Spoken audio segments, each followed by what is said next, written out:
On this week's show, Ollie talks all things showcase. We sit down with the Breretons and the Creatures of Habit ahead of the EP launch show next Friday. And who are Pere Ubu? Find out. Welcome to the forum this week.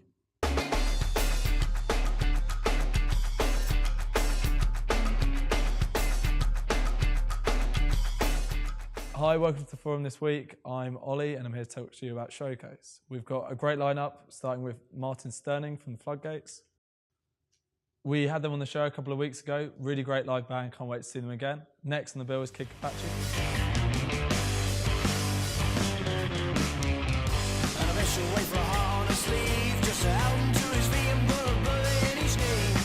So coming up all the way from Hastings, really exciting sound. Next on the bill is Witch's Lane.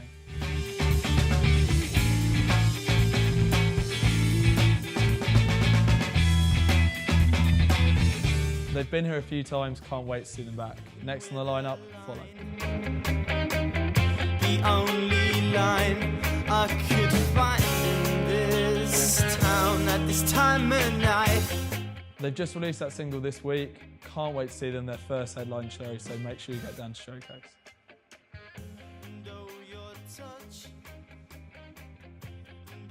There's still 25 shows left to Showcase, so please apply. There's loads of great opportunities. Just click on the link over here. Hopefully we'll see you down on Thursday. So thanks for that, Ollie. The Showcase is great for local bands. Get yourself on this stage and who knows where it'll take you. Make sure you sign up. So the Breretons will be releasing a new single coming up on the 21st of November, supported by the Creatures of Habit and the Dirty Divine. We had a chance to sit down with them last week and interview them about that, all their influences and many other things besides. Check this out. So we're backstage at the Serotonin Show with Burtons. Hey! Hello. Hey. Introduce yourselves. I'm Charlotte Brereton. I'm Mark Brereton. How did you guys meet? Well, I was brought home from the hospital one day, and then I put in a cot, and Mark tried to smother me a few times, and but luckily I'm fairly strong, Resilient. and then Mark was put into foster care. No, he wasn't really. So obviously you guys, just in case you were wondering, they're not married, they're brother and sister. You guys have been playing together for a number of years. When did you guys actually sort of start playing together properly? When did that come about? When I was probably about 14, 13 or 14 I think it was. I was playing in pubs for beer. And the guy, there was a guy who was supposed to play with me. He was supposed to be like the golden boy musician of our area, was supposed to do these shows with me, and he bottled it, and my mum kind of said, get this one on board. It's actually our mum. Our mum. Not just yours. Our mum. Sorry, our mum. And and I auditioned her in the kitchen. He did, yeah. While he was cooking a pizza, and he didn't actually. I had to sing a song, and I sang an awful song. What song was it? It was. Oh God, what was it? I said it earlier. Classic. What was it? It was Mr. Big. I'm the one that wants to be with you. Yeah. And I sang it. Put my all into it. A cappella. A cappella in the kitchen while he's cooking a pizza, and he didn't look at me the entire time he did it. It was fucking embarrassing. And then when I finished, he went. He still didn't look at me. In the kitchen, the pizza. You told me to. Oh yeah. And then when I finished, he went, yeah, that'll do. And I was like, woohoo! And that was it, yeah. Brilliant. Okay, so have you done musical projects separate to that, or is there... Yeah, we've done, I did, Mark sort of, or has always been much more into kind of like much heavier music, and I've always been quite sort of folk influence, which is why our kind of sound is the way that it is. And so I've sort of gone off and done various folk projects, and Mark does kind of like metal bands or wheels and stuff like that. So yeah. Who are playing tonight, we'll get a little chat with you and the other boys a little later on, hopefully. No, you won't. No, it's not going to happen. It's all about me. So, having that folk and metal thing come together, like, was that hard to gel, or did you find actually there were sort of common roots between the two genres? I think. Yeah, I think. For me, it was kind of more. I mean, I don't know. It's kind of what kind of rhythm wise, I think it was, and just trying to kind of bring that, and also trying to bring that intensity to the kind of the folk thing, opposed to kind of having it all very kind of linear and kind of actually having proper dynamics and making it very intense. I mean, the songs that we write are pretty. I'd say they're quite dark. Some of them. I mean, they sound quite kind of light and airy-fairy, but I mean, they are dark. Yeah, a lot of the subject matter is pretty. I think it was very natural, the sound, because we're brother and sister, and because whatever music he was into, I was forced to listen to because my bedroom was next to his, and I could hear it. I would oh my god, wake up at 5 a.m. with Mark with his fucking electric guitar, his distortion pedal on, playing fucking AC/DC, and I'm like, I've got to go to school. Do you remember Green Jelly? Do you remember Green Jelly? Oh yeah. Do you remember Green Jelly? Three Little Pigs. Oh god. Me and my friend used to sit in my bedroom, and I used to play Three Little Pigs, and he would scream it. Yeah. And we'd get shouted at by the neighbours. Little Pigs. Oh man. Yeah. Happy days. Happy days. Yeah. No.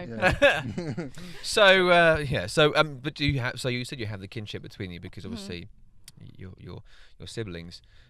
When you play with other bands, is that sort of missing, or do you notice that, or is it? Yeah, definitely. I mean, it's different. It's different in really good ways.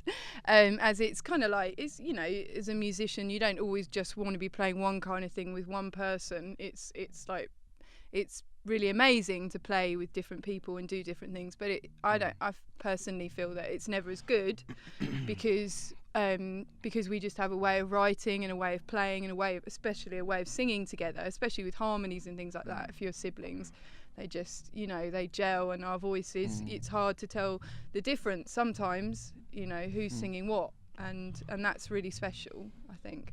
I think that comes across. I mean, having seen you play some shows this year, and I know exactly what you mean about the dark side of it, because there is a dark element to the stuff that you play, but it's... We're both manically depressed. Yeah, basically. No, but on a serious note, it kind of feels... It does work together, and it's not depressing. Like, I know a lot of bands, some of my favourite bands, their songs are dark and they do focus on the macabre, but it's not, you don't listen to it and think, you're sort of inspired by it because it has that connection and it has that reality. Do you feel that you put I that do. into I think, personally, that our songs are absolute truth, and that they're kind of like almost sort of, people have said, like, it's difficult to watch us sometimes because it's so personal and it's so truthful, and it's not us, I think, now God knows I did it, growing up, and you try and emulate other people, you try and sound like other people. God, I love this person, I'd like to sound like that. And then the older we've got, the more we've kind of found our sound. I found my voice, and now I just sound like myself. It's taken me a long time to get to that point. And it's a really truthful kind of, and I guess that's our kind of special thing that we have. It's a lot more interesting. I think it's the, kind of, if you're looking more kind of the darker side of music, I just think the and you get the contrast as well. I just think it's a lot more. I think it's a lot more interesting to listen to because you've got the contrast there, opposed to if you're you're playing tunes that are kind of just very happy or whatever, and it's kind of. There are more layers to it, almost. Yeah. It's just real, There's a lot more layers to it, and and it's real. I mean, we've just, we're kind of in our early 30s, and we've lived a life, and it's like our songs are about our life, and like, shit's happened. Some of it's not very nice, some of it's amazing, some of it's not very nice, and our songs are about all these things. And I mean, the album that we've just done, it's about all these things, and it's like, and it's absolute truth.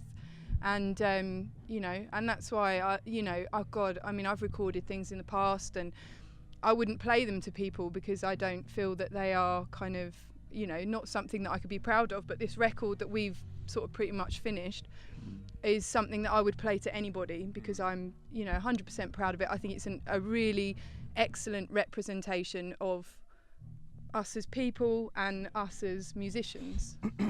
So it's the sincerity, the feelings you have, you're prepared to lay that bare on the album. Absolutely, because you have to be as an artist. You have to be, there's no point trying to kind of, as so many people do, in any kind of art form, try and kind of emulate another person or try and be whatever's cool or whatever's niche at the moment, But that's never been the point for us. It's not about making money or... Speak for yourself. Yeah, well... Speak for yourself. You're still getting paid in beer, yeah? Yeah. A horrible alcoholic. So the album, you're saying you're sort of working your way through at the moment. So the 21st of November is going to be a single launch. Yes. What was the single? It's Keep You Safe. It's our second single. and our first one was Love It. This is our second one. Which this one actually got picked by Abby McCarthy. Abby McCarthy. Oh, excellent! Yeah, Yeah, because we sent her the album sampler. And hey, Abby. And hi. And and said, did you? Well, it was actually our manager sent it to her. Actually, and just said, would you like to pick the next single? And that's the one she picked, which actually was the one we would have picked. Actually for the next one, because it's actually 3 minutes long. It's the perfect length, and it's pretty well, we think it's pretty catchy. Yeah, it's great. It's a great tune. It's pretty dark though. It's very dark. It's another pretty dark one. So for that show, then you've got some support with the Creatures of Habit, who actually are playing just as we speak now. They'll be on the show too, and the Dirty Divine. Absolutely. We're all really close friends, and it just so happens, when you're a musician, all your friends tend to be musicians, and so we picked people that are amazing and our friends to play the single launch with us. So the album is due out some point next year? Yes, beginning of next year. We have finished, mixed, mastered 5 songs. There's 9 on the album, so we've got 4 more to do. And the last 4 we're actually doing just before the single launch. So I think it's the 19th or something of this month, we're going back into the studio with Joe Hurst, and our producer Jonathan James, who's done the entire album with us. And so we're going in to do those last 4, and then they'll be mastered, and then the album will be finished, which will be momentous. Well, we can't wait to hear it. Yes, neither can we. Everybody's eager to hear it. Yeah. Are you going to do an album thing then? You're going to do a full-on launch for that next year? Yeah, we'll do a big launch probably here. And, yes. Brilliant. Well, we can't wait for Mark's going to breathe fire. Excellent. We'll get John James up as well and crucify him. Being paid in vodka that night, so just put a match to him. Douse you want. Yeah, absolutely. Yeah, man. Brilliant. Yeah. Well, thanks very much for having a chat with us. I hope you do well tonight. And we'll speak to the hopefully the Creatures Have it in a bit. And thanks very much. Thank you. Cheers, man. Okay. So we're here with 3/4 of Creatures of Habit. Hi, guys. Hello. What up? And you're back because you've got nothing better to do. Ever. Like, why are you even here? Because somebody asked. That's very true. To be fair, you were kind of pushed out of the interview earlier on. I think Charlotte took most of the. So we can just have more FaceTime with you. So let's ignore you. Creatures of Habit. Hi guys. Do you want to introduce yourselves? Hello, I'm Nils, and I play bass in Creatures of Habit. Hi, I'm Finn, and I play drums in the Creatures of Habit. And I'm Kinsey, and I sing in the Creatures of Habit. So we're here with a band whose name I can't remember. How did you guys come together? You said you've been around for nearly 2 years. You guys have been together. Yeah, that's fucking scary. But yeah, I've been playing with Steve for even longer. Steve is the 4th quarter who's not here, and then Kinsey used to play in a band called Origami Dinosaur, who split up, and then he was writing some sick tunes, and me and Steve thought we'd get on it and help him out with some music. Wow. And then we got my little brother involved afterwards because we couldn't find a drummer. I thought, This almost sounds like your story earlier on about the Breretons. Like, there's some guy in the house. We'll just get him to play drums. yeah. You do flatter me, Neil. Yeah, but to be fair, he's done all right since then. So, I've trained him up well. So you were previously in, you were listing the bands before we came on, sort of Bareface as well, things like that. And in terms of where you came from with your music and what you did, coming together, was that difficult, or did it sort of hit straight away? Did it gel straight away? I think it was alright, really. Nils had played with Origami before Yeah, as well, I did. so I did a played with few Nils gigs with you, didn't I? yeah. A long time ago, though. And we'd known obviously Finn and Steve for a long time. It was just a case of once we got together and sort of went through a few songs, it was like, yeah, they're all right. Let's get together and sort of make a thing out of it, I guess. How would you describe your sound? Like what you're trying to get across with what you're doing? That's the most difficult question. I know. I'm going to pose Whoa. some pretty hard questions. And How would you describe our sound? Wow, somebody's knocking at the door. That's how I describe your sound. Is he late? Yeah. As always. Is that Steve? Go and let him in. This is late, Steve. It's late, Steve. I Live- promise you. I live promise stuff. you, it's late, Steve. So, now a complete Creatures of Habit. Now that Steve's here, he can say what we sound like. Yes, give us what sort of sound do you go for with Creatures of Habit? Seriously, Yeah. how long have you been in here and you've not you waited for me to come along? To This is answer the third question, and we're struggling at this. Yeah. Bluesy. What are your influences individually and Dirty bluesy. Floozy. A bit of hip hop. Tutti not frutti. Really. It's pop, really. It's rock. Yeah, there's. It's pop songs with like a jazzy, hip hoppy, rocky, funky vibe. So there's a lot going on in there. Yeah. So you guys are playing the 21st with the lovely Breretons here in support of their new single. Have you guys heard it yet? The new single? We haven't actually, have we? What is it? What song is it? Don't even Oh, know I who have we heard are. Oh that. yeah, I've heard that one. Amazing, sorry. First time we met. I've heard that one. You know who I am. No, yes, we have. No, they wouldn't have heard it yet. No one's heard it yet. No one's heard it yet. No, it's just completely. Heard the song, not the We've record. heard you play it Yeah. loads of times. I love it. Looking forward to the show. You guys played just earlier on today. How did that go? Yeah, wicked. Yeah, it was cool. It was good. We had a good time, I think. Yeah, I think we warmed up by the last song, as usual. But Just the first 5 were a little bit, but apart from that, We're looking forward to the 21st. The 21st is going to be amazing. No, but on a serious note, you guys are going to be there on the 21st. You've got Dirty Divine as well, and then Yeah. Breretons releasing their single. Go and check them out. Thanks, guys. Thanks for coming on. Cheers. cheers.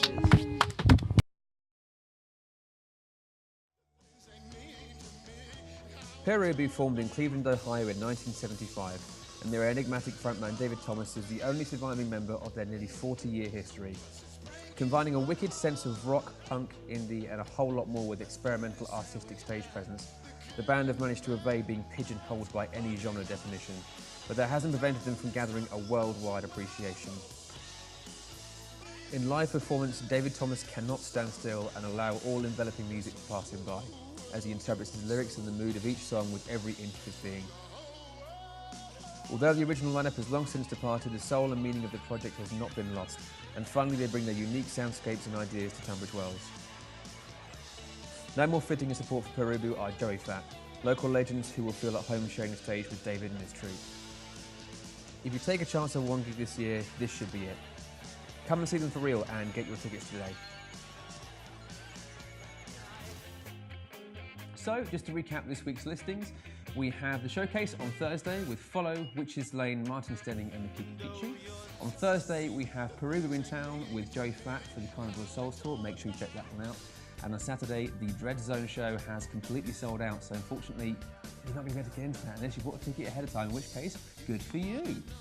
So that's it for this week. If you want to get in touch with us, you can on Twitter, on Facebook, in the comments below, any which way you see fit.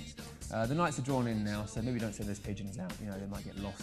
But either way, just get in touch with us. Let us know what you want to see at the forum, on the forum this week, and we'll see you soon. Cheers.